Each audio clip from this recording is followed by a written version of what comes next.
오늘 함께 나눌 말씀은요, 여호수아 5장 13절부터 15절 말씀입니다.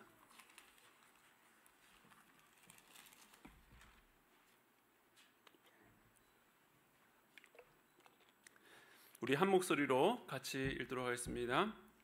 여호수아가 여리고에 가까이 이르렀을 때에 눈을 들어본즉 한 사람이 칼을 빼어 손에 들고 마주 서 있는지라. 여호수아가 나아가서 그에게 묻되 너는 우리를 위하느냐 우리의 적들을 위하느냐 하니 그가 이르되 아니라 나는 여호와의 군대 대장으로 지금 왔느니라 하는지라. 여호수아가 얼굴을 땅에 대고 엎드려 절하고 그에게 이르되 내 주여 종에게 무슨 말씀을 하려 하시나이까. 여호와의 군대 대장이 여호수아에게 이르되 내 발에서 신을 벗으라. 내가 선 곳은 거룩하니라 하니 여호수아가 그대로 행하니라. 아멘. 먼저 다시 한번 특별히 이 기도회를 이곳 함께하는 교회에서 열 수 있도록 허락해 주신 담임 목사님과 또 함께하는 교회 모든 성도들에게 감사의 마음을 전합니다. 제가 3주간의 개척 기도회를 준비하면서 각 주마다 주제를 잡았는데 오늘은 함께입니다. 오늘 그 기도하는 장소도 함께하는 교회인데요.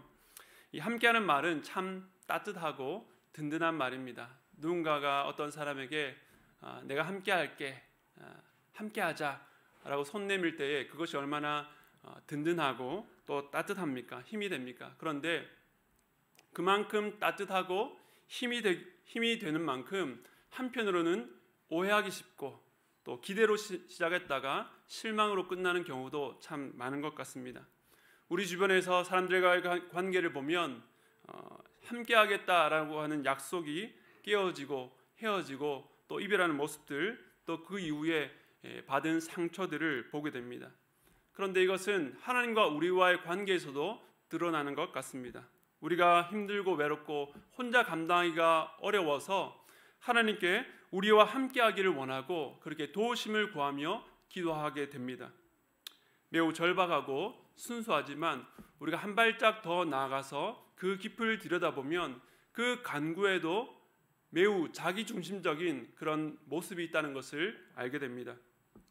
어떤 면에서 그렇습니까? 우리가 힘들고 외로울 때는 하나님께 주님 함께해 주십시오, 도와주십시오 라고 하지만 대부분의 경우에는 나머지는 하나님께 간섭하지 마십시오, 이건 내가 알아서 할 수 있도록 나를 좀 내버려 두십시오 라고 하는 것이 우리의 모습이기 때문에 그렇습니다. 그래서 오늘 이 짧은 시간이지만 함께라는 단어 안에 있는 오해를 벗기고 성경이 말하고 있는 이 의미가 무엇인지를 함께 살펴보기를 원합니다. 성경을 보면요, 역사의 큰 물줄기 속에서 하나님께서 한 사람을 세우시고 그에게 꼭 하시는 약속이 있습니다. 오늘 본문의 주인공인 여호수아도 마찬가지인데요. 여호수아 1장 9절 보면 이렇게 말씀합니다. 내가 내게 명령한 것이 아니냐. 강하고 담대하라. 두려워하지 말며 놀라지 말라. 내가 어디로 가든지 내 하나님 여호와가 너와 함께 하느니라 하시니라. 여호수아가 강하고 담대하고 놀라지 말고 두려워하지 말아야 될 이유가 무엇입니까?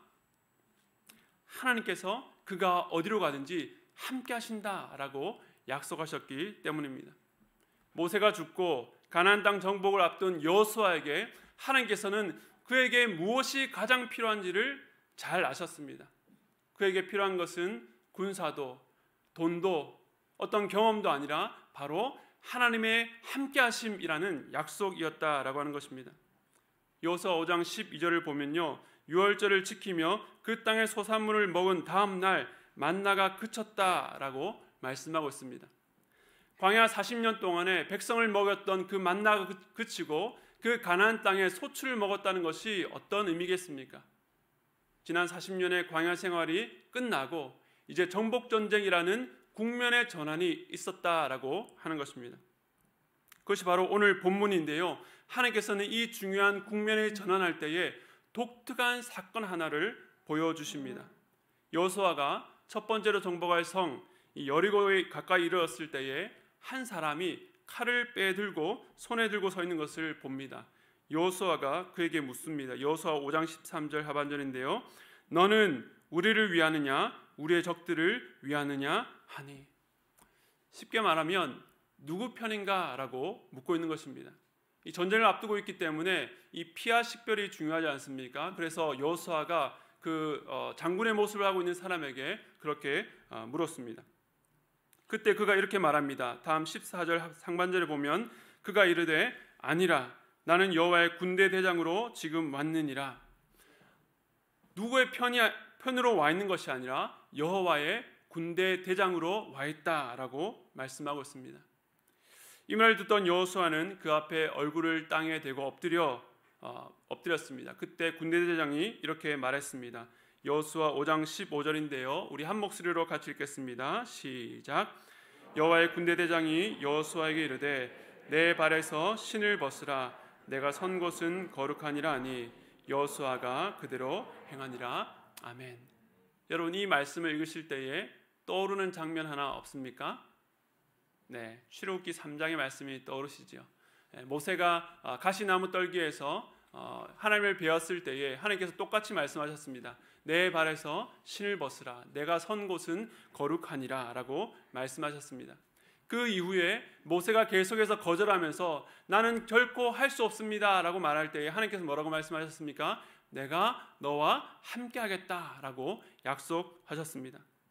그 모세가 죽은 뒤에 하나님께서는 여호수아에게 아까 우리가 읽었던 말씀처럼 1장에서 내가 어디로 가든지 너와 함께 하겠다라고 약속하시고 오늘 본문인 5장에서 정복전쟁을 앞두고 내 발에서 신을 벗으라. 내가 선 곳은 거룩하니라 라고 말씀하셨습니다.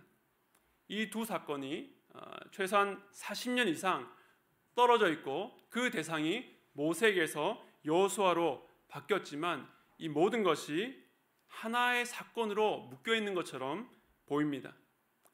즉 이스라엘 백성을 구원하셔서 약속의 땅으로 인도하시는 그 모든 과정에서 지도자가 모세에게서 여호수아로 바뀌고 시간이 흘렀지만 이 모든 일은 변함없이 지속되어 온 바로 하나님의 일이라는 것을 말씀하고 있는 것입니다. 여러분, 하나님께서 왜 어떤 한 사람을 세우시고 내가 너와 함께 하겠다라고 약속하실까요?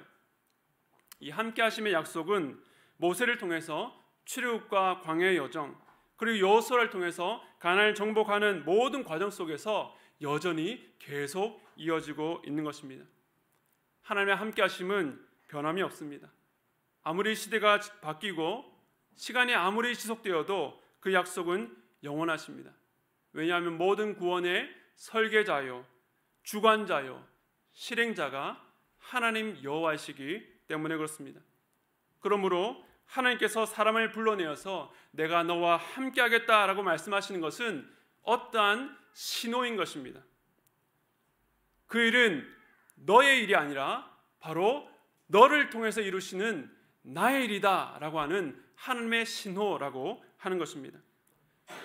신약시대에 부활하신 예수님께서 승천하시면서 제자들에게 대사명으로 이렇게 약속하셨습니다. 마태복음 28장 19절과 20절 말씀인데요. 그러므로 너희는 가서 모든 민족을 제자로 삼아 아버지와 아들과 성령의 이름으로 세례를 베풀고 내가 너에게 분부한 모든 것을 가르쳐 지키게 하라. 볼지어다 내가 세상 끝날까지 너희와 항상 함께 있으리라 하시니라.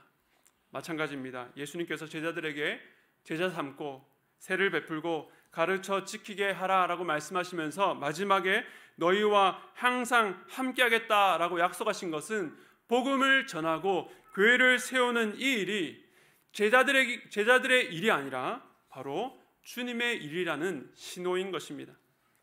마찬가지입니다. 우리는 지금 교회를 개척하는 시점에 와 있습니다. 이 일은 분당 우리 교회와 이찬수 목사님 혹은 저의 일이 아니라 하나님께서 우리를 통해서 이루시는 하나님의 일이라는 것을 믿으시기 바랍니다. 이 큰 그림이 없으면 우리는 흔들리고 포기하기 쉽습니다. 하나님께서는 결코 하나님의 일을 포기하는 일이 없습니다. 비록 이 땅에 많은 교회가 오늘날 어려움을 겪고 있고 사회적으로 세상적으로 교회에 대한 인식이 너무나도 좋지 못하고 교회가 세워진다라고 할 때에 어느 누가 환영하지 않는 것처럼 보인다 할지라도 이 일은 하나님께서 함께 하시는 일이며 그 일을 우리 하나님께서 주도적으로 이루신다는 것을 믿으시기 바랍니다. 그렇다면 우리는 어떻게 이 하나님의 일에 함께할 수 있을까요? 우리는 하나님께서 함께 하실 때에 그저 가만히 있으면 될까요? 요한복음 1장 2절을 보겠습니다. 그가 태초에 하나님과 함께 계셨고, 여기서 말하는 그는 예수님입니다. 예수님께서 하나님과 함께 하셨다라고 말씀하고 있는데, 이 함께라는 단어의 원어를 보면요, 재미있게도 전치사인데 프로스라고 하는 전치사를 썼습니다. 그러니까 원래대로 우리가 알고 있는 함께는 with, 영어로 하면 with라고 하는 메타라는 단어를 써야 될 것 같은데, 여기서는 무엇을 향하여라는 뜻을 가진 프로스라고 하는 단어를 썼습니다.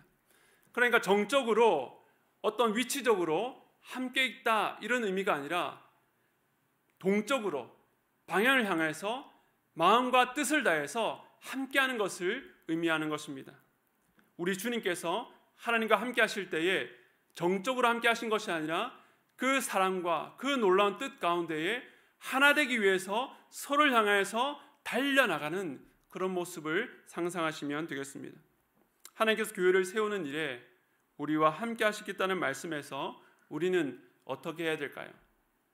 그저 가만히 있는 것이 아닙니다. 그러면 어떻게 해요? 프로스로 나가야 됩니다. 지향해야 합니다. 하나님 향해서 달려나가야 되는 것입니다. 오늘 여호수아가 하나님의 군대대장 앞에서 엎드려서 내 주여 종에게 무슨 말씀을 하려 하시나이까? 라고 고백한 것처럼 주님의 음성에 귀를 기울여야 하는 것입니다. 순종할 준비가 되어 있어야 되는 것입니다. 하나님께서 뜻을 보여주실 때에 그것을 믿고 아멘으로 화답하며 그 앞에 나아가야 되는 것입니다. 이러한 함께 하심의 약속은 어디까지 나아갑니까?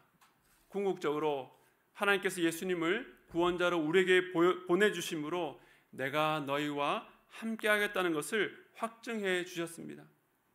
이 약속의 의미가 오늘 본문에 비춰보면 무엇입니까? 이 약속의 신호가 무엇입니까? 그것은 바로 저와 여러분이 우리 자신의 것이 아니라 하나님의 것이라는 신호입니다. 우리가 하나님의 것이기에 내가 너와 함께 하겠다라고 우리 주님이 약속하셨다라고 하는 것입니다.